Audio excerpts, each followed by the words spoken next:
Hi folks, Rob Flux here from Property Developer Network. Had a couple of technical issues a moment or two ago. Hopefully we've now resolved those. Coming to you again live for another Sunday session.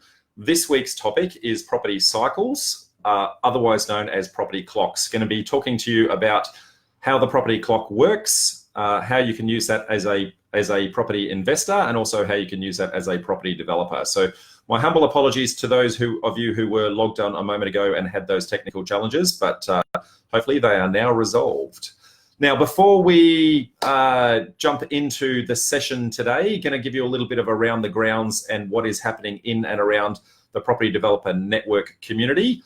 Our next meetup is in Melbourne, which is on December the 7th, and the topic there is buyers agents and how they're able to assist you in the deal finding process.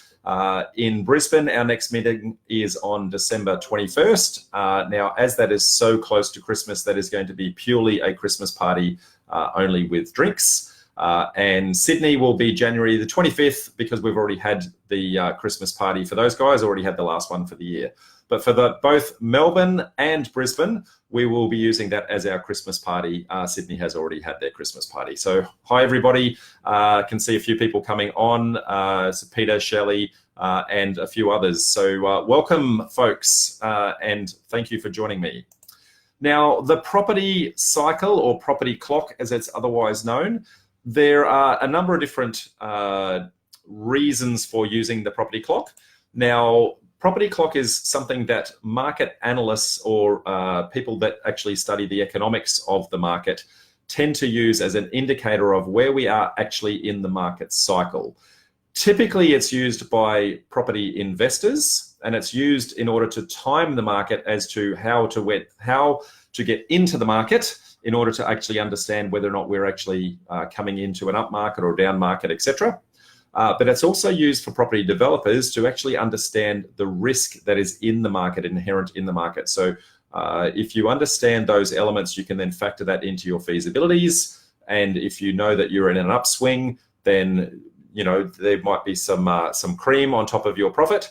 If you know that you're in a downswing, you need to make sure you've got a little bit more contingency in the process. And so I'm looking at this more from a property developer's perspective, but I am going to talk to how property investors use it and how, I guess, the property economists out there actually document and articulate the process. So I can see Corin saying hello. G'day, mate. How are you? It's been a little while since we've actually seen you, mate. So welcome back.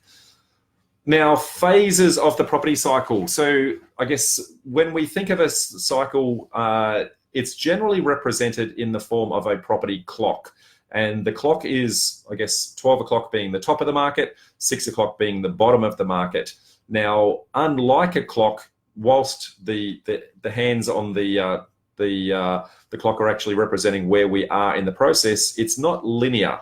So the fact that you happen to be at the top of the market does not mean that halfway through the cycle you're going to be at the bottom of the market again. It's not that linear.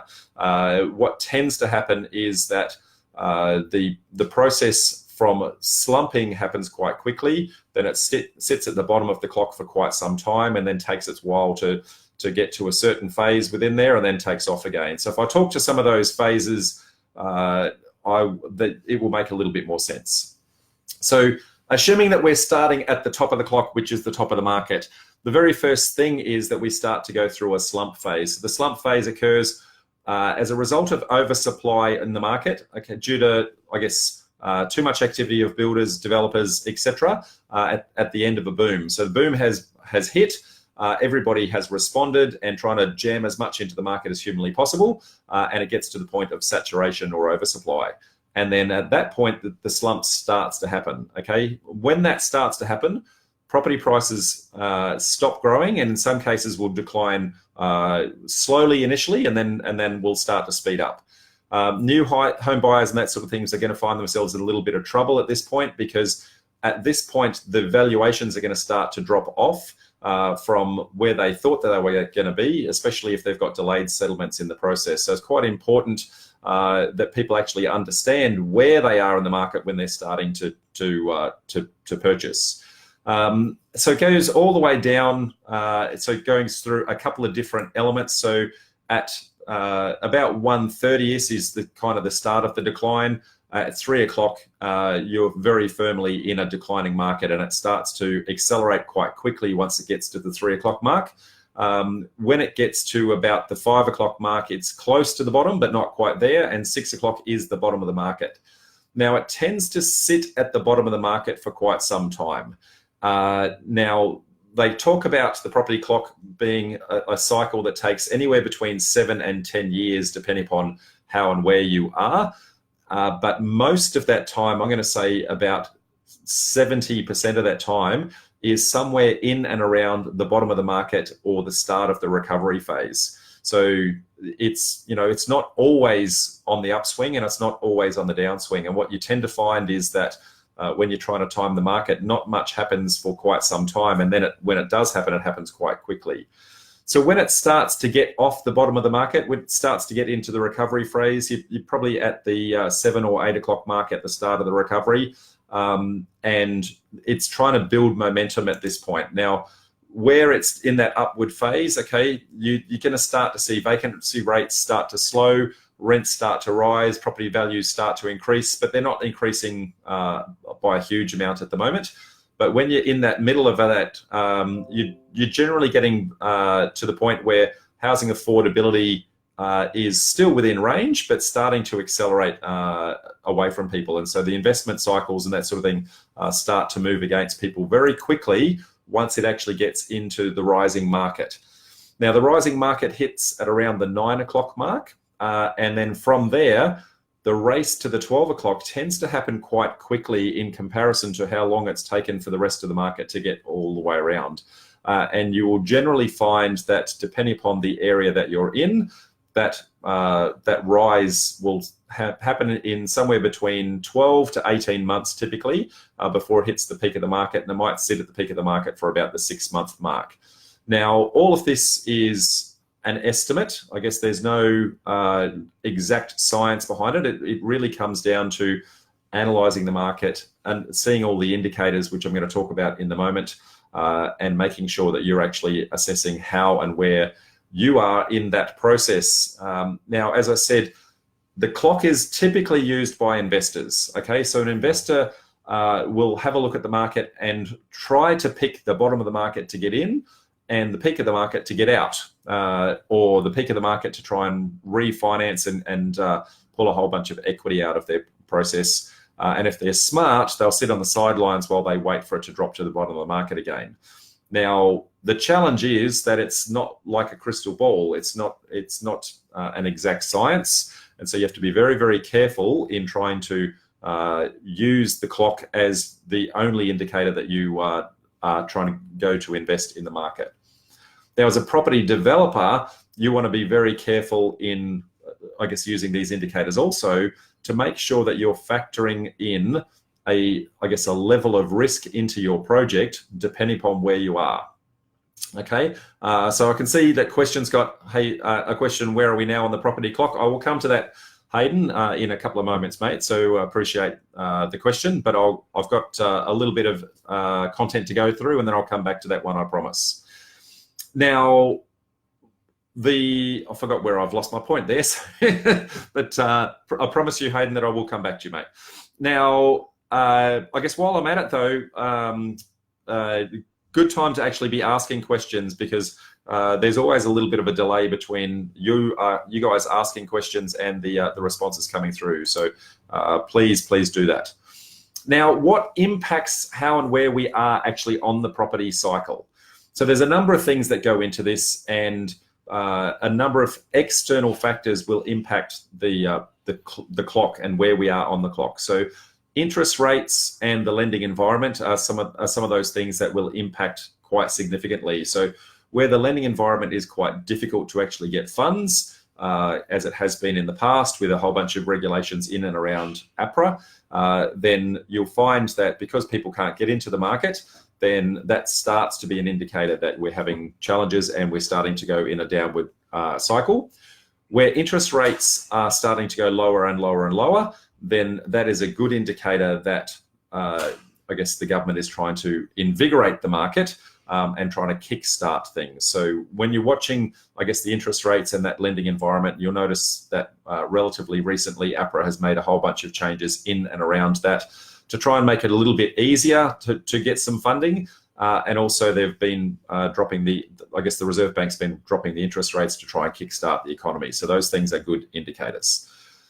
Jobs and jobs growth is also a very good indicator as to how and what's happening. If there are no jobs in the market, or if the the unemployment level is low, that tends to be a little bit of an indicator that we're on a downward trends. But if the unemployment rate is in the high range, or very low unemployment, that's an indicator that we would be on an upward swing relatively soon.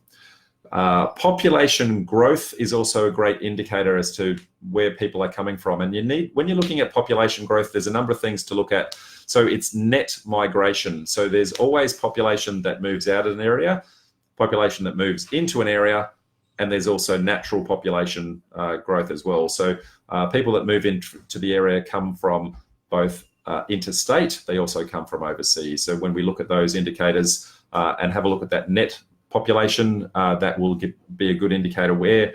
And what that does is it increases the demand on the area, and when the demand outweighs the supply, that's when the property prices tend to start to go up. Now, some other indicators to be cognizant of: wherever there are major infrastructure projects that are happening. Now, these are generally state or local government trying to do things like road upgrades, train lines, giant hospitals, universities, all those sorts of things, where those big infrastructure spends will actually create jobs in the area. By creating jobs in the area, that creates demand, creates employment, et cetera, et cetera. And so where you can see those spendings starting to happen, it's a good indicator that the market will potentially be shifting off the bottom, relatively soon. One of the other things to be cognizant of is the fact that global markets, though, can impact you significantly. And whilst the local government and the state government and federal government are trying to do things locally to try and kickstart the economy, global markets will quite often do things, outside of their control and outside of their, predictability. And so things like the GFC will quite often cause challenges that were not anticipated, and that can actually cause the clock to sometimes go backwards. Where you think it's actually going up in a cycle, will actually get it to actually drop off, if that makes sense. Now, there are lots of people who put versions of the property clock out there. And I say versions of the property clock because it's actually all presented in a number of different ways. And they're pulling data from roughly the same kinds of sources, but they tend to interpret a little bit differently. So that the property clock is not an exact science. And because it's trying to crystal ball what is actually happening. So some key market people out there, if you're looking to see how and what we are doing out in the market, some key people to watch would be Michael Matusik. He does some great work. Dr. Andrew Wilson does some great work as well. Heron Todd White have one that they release quarterly, which is very much in that clock format. CoreLogic, the people who bring you RP data, also have a whole bunch of stuff that they put together. Australian Property Monitor also does stuff. And DSR Data is a great place to actually go and get the raw data for yourself if you want to try and put some of these indicators together in your own right to try and build your own property cycle. Now, the thing with property cycle is that there are markets within markets within markets, okay? So when we look at that, there are state markets, there are regional markets, there are capital cities and or regional cities, then there are suburbs, and then each one of those markets then have subcategories. So what is the housing market doing and the unit market doing? So back to Hayden's question, when you say what is the market doing, well, depends on where you are. So you may have one area of the country which is doing fantastically well because jobs are up, interest rates are down, infrastructure spend is high, et cetera, and the other half of the country is doing quite poorly. You may have one area where the housing market is doing really well, but the unit market is not doing really well. And so when people try to say, hey, what's the market doing? It's kind of how long's a piece of string. And if you're trying to use just the indicators on the clock, sometimes they're not quite granular enough. They're a good guide to say, hey, should I be looking in this area? But they shouldn't be the only thing that you're actually using in order to make your decisions. Okay, so some of the challenges is the fact that it is trying to predict the future. I guess there's an inherent level of risk that sometimes the anticipated economic market drivers don't necessarily end up going that way. And I'm going to talk to some of those market drivers and indicators that you're going to look for in a second. And so it's important that you start to look at these things for yourselves in your local region and make it very localized and not be really generic and put it out there. Now, generally the economists try to be generic because it's a lot of work to try and do that for individual areas. And they will generally do those type reports for an individual area on a fee for service. So they'll do the general area in order to show people, hey, we've got knowledge in and around this area. But if you want it very specific for your local geography, that's generally a paid service. And so, you know, that's good on them. That's how they make their money. And I guess there's a whole bunch of work that sits in and around that. It's not just, you know, spin your wheels and it comes out. It's you know, sometimes days or weeks worth of effort to try and get those results out in the market. So now some of the indicators for, I guess, yourselves to be looking at as to whether or not things are going well in the market. So the property values themselves, so whether or not the prices are going up, whether or not their prices are going down. If you're actually watching those, you'll see in your local geography, you'll see what is actually happening in a trend basis. Now that can be done, I guess, typically on a median house value is typically how most indicators work in that regard, or most economists tend to work on the median. Now the median is very different to the average. Now the median, so if you have 10 sales, then the median will be the 5th sale. Whereas an average is add up all 10 sales and then divide it by the number of sales. And so sometimes the median, the average aren't quite the same. Now, most of your property economists will be talking to the median side of things. Auction clearance rates is another great indicator that people tend to use out there.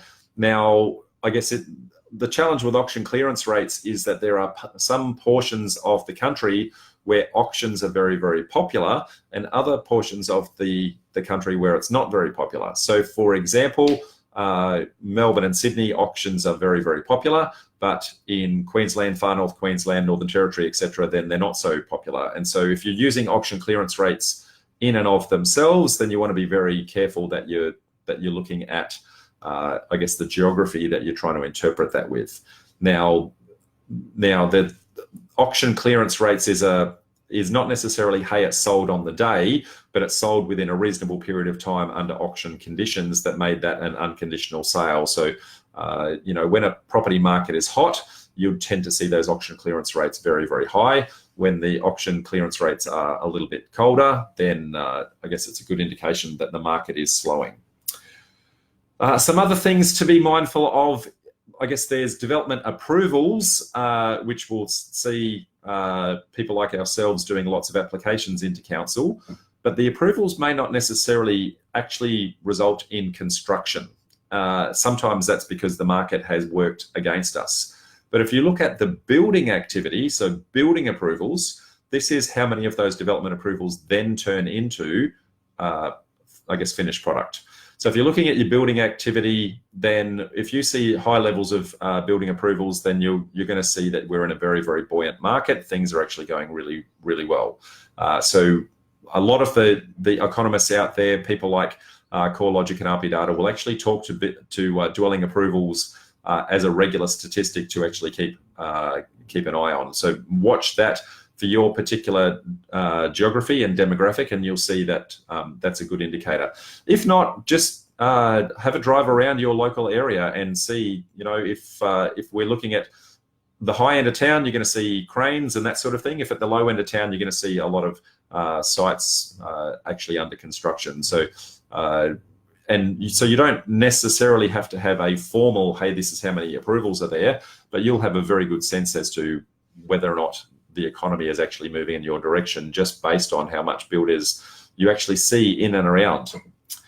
Rental yields is also a really good indicator. So as the supply is short, then rents tend to go up when the demand starts to go up. So, you know, your rental yields in comparison to, I guess, the property value are also a great indicator.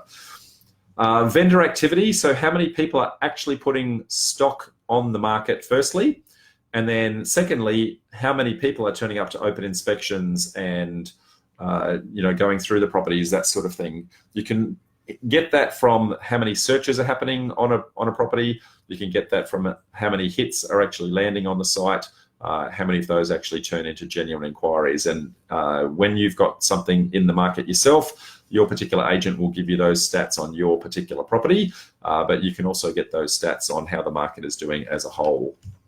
Also stock levels, so how much stock that is actually competing with you at any one point in time. Okay, so if you're trying to look very granularly at some of these things, then one of those people that I mentioned before, DSR data, demand and supply ratio, that's a subscription-based service. They will actually measure things like how much stock is actually on market for you and actually give you that as a report. Time on market is also a great indicator. So how long it's actually sitting there before it actually sells, one of the greatest indicators. If the time on market is relatively short, we are absolutely in a hot market. If the time on market is long, then you know, you could be in for a little bit of a bumpy ride. So and then vacancy rates, if you're looking at, I guess this comes along with your rental yields. So vacancy rates will sit in and around that to give you an indication as to whether or not there's demand in the area. Now, going back to Hayden's question a little bit earlier, so where are we in the market? Now, I said before that there are a number of different market economists out there, and they've all got slightly different versions of where we are actually sitting, okay? And it changes from time to time. So rather than me trying to quote all of them, what I've chosen to do in this particular instance is just use, by way of example, Heron Todd White's version of the clock and give you some indicators as to how and where we might be in different regions and different geographies. So where we're talking about housing stock, now I want to be very, very clear, housing stock, okay? We've got a couple of different areas. So at the peak of the market, we've got places like Albury, Bathurst, Canberra, Dubbo, Sunshine Coast, and Wodonga. Okay, so Albury and Wodonga both doing, I guess it's, whilst technically two cities, it's one region. When we're looking at the starting to decline, we've got Ballina and Byron Bay, we've got Central Coast, Coffs Harbour, Geelong and Lismore. Those are starting to decline. So they're still relatively high, but on the downward slope. Ones that are firmly in the declining market, the Gold Coast, Kalgoorlie, Newcastle, southwest of Western Australia, so that, I guess, as a geography, and the Southern Tablelands are also in that range. Areas that are approaching the bottom of the market, Broome, Illawarra and Geraldton. Those that are very firmly at the bottom of the market, we've got Alice Springs, we've got Brisbane, Bundaberg, Darwin, Ipswich, Melbourne, Perth, Rockhampton, Southern Highlands, Sydney and Toowoomba. Now, as I said, the bottom of the market, people can sit there for quite some time before it actually starts to kickstart. And what you'll see a number of times is it starts to hit the recovery mode and it may or may not have a false start and will drop back down. And so those ones that are sitting there right now, especially places like Sydney and Melbourne, they, I guess, raced from the top down to the bottom, and there's indications right now that they're trying to do the start of the recovery again. So they're starting to kickstart and then falling back and starting to kickstart and falling back. So I would say watch this space for places like Sydney, Melbourne and Brisbane in particular. And Perth, I'm going to say, has been a sleeper for quite some time. And I guess there's indications there that might turn, I'm going to say, in the next 18 months or so. Those that are firmly in the start of the recovery mode is Cairns, Gladstone, Mackay, Port Hedlands, Townsville, and the Whitsundays. So Gladstone is one, I guess, that benefited from a mining boom previously, and a number of people invested quite heavily there, and it dropped off very quickly, I guess, when the mining area dropped. Those people have been sitting there hurting for quite some time. I guess there's good indication there that we might be on the upward swing of that. Now, whether it gets back to the peaks of before, very hard to tell, but at least it's in that recovery mode. So those people that have been holding on, waiting for the recovery, good signs for you guys. Rising market, we've got Adelaide, Adelaide Hills, Barossa Valley, Emerald, Hervey Bay, Karratha, Launceston, Mildura, and Shepparton. So those guys are very much in a rising market. Those that are approaching the peak of the market, Hobart and Tamworth. So Hobart is, I guess, been on an upward swing for, I guess, a good 18 months, 2 years, and has seen a lot of good capital growth in that area.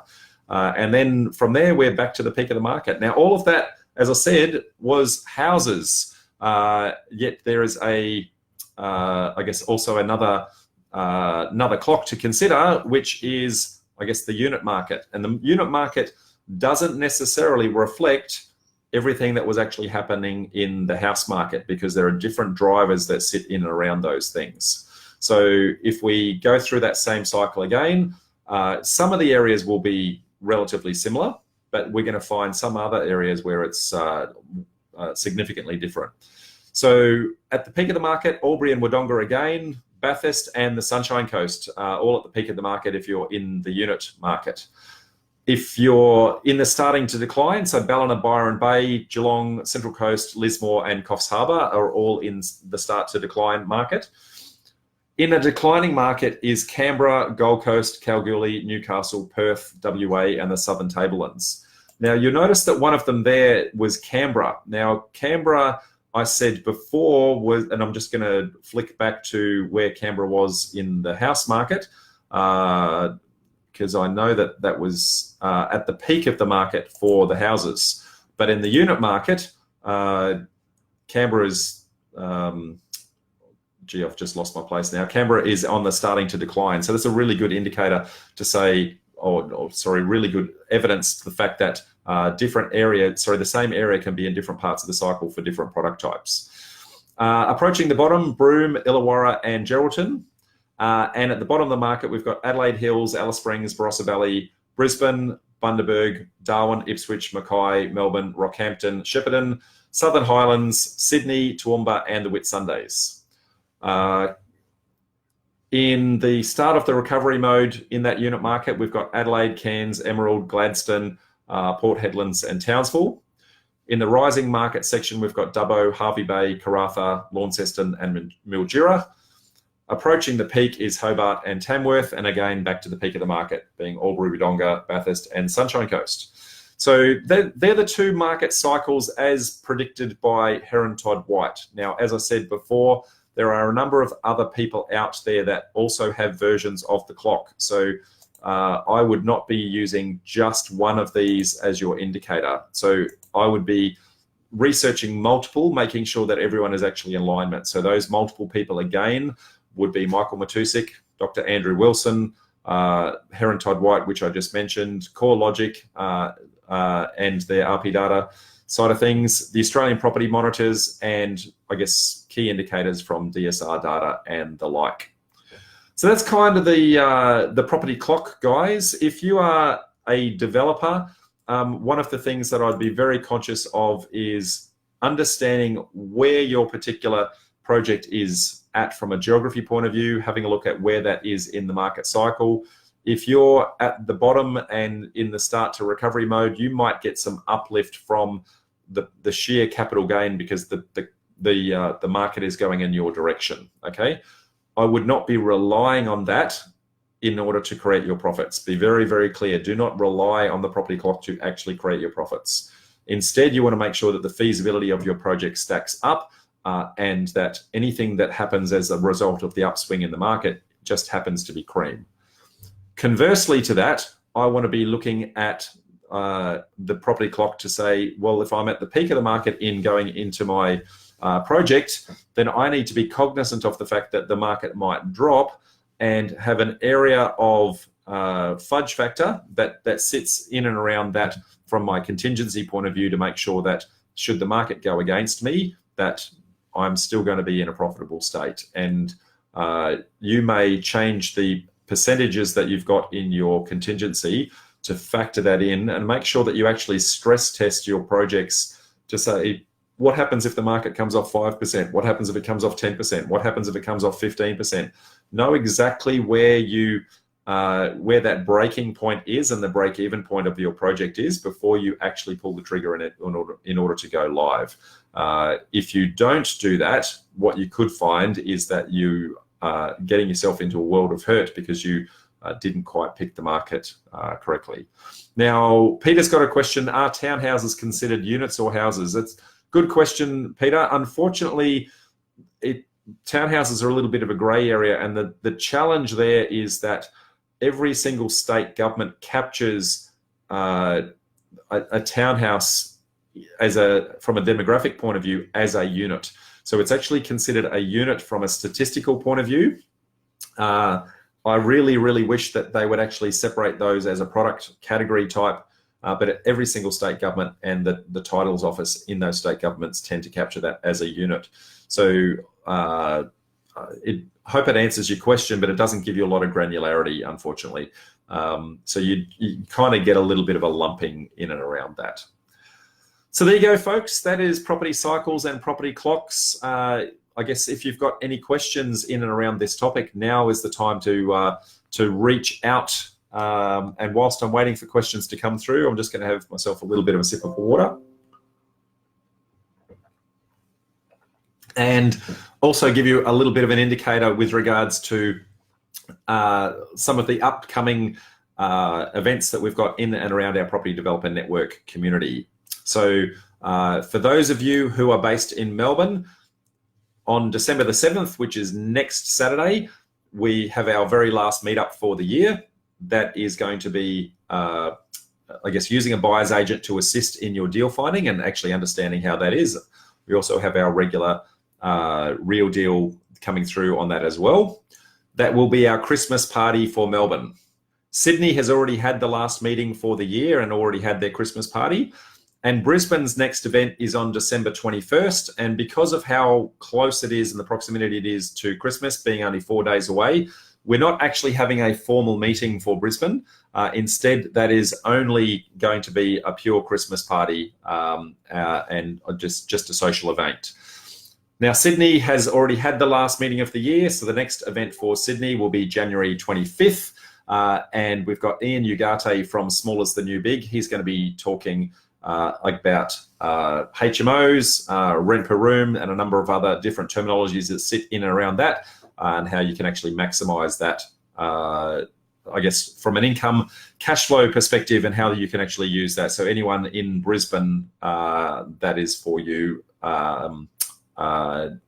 first month of the year, sorry. Now, some questions that I've got coming through. Corin says, thank you so much. You're welcome, Corin. No problems at all. Paul says water. Yes, question mark, mate.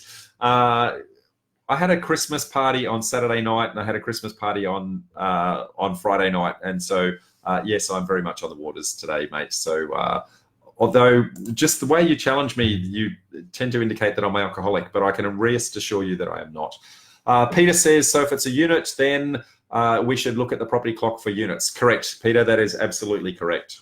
So there you have it, folks. As I can't see any other questions coming through, I want to thank you very much for joining me once again for another Sunday session. And I will join you again next Sunday at 5 o'clock Brisbane time. Until then, bye for now, folks.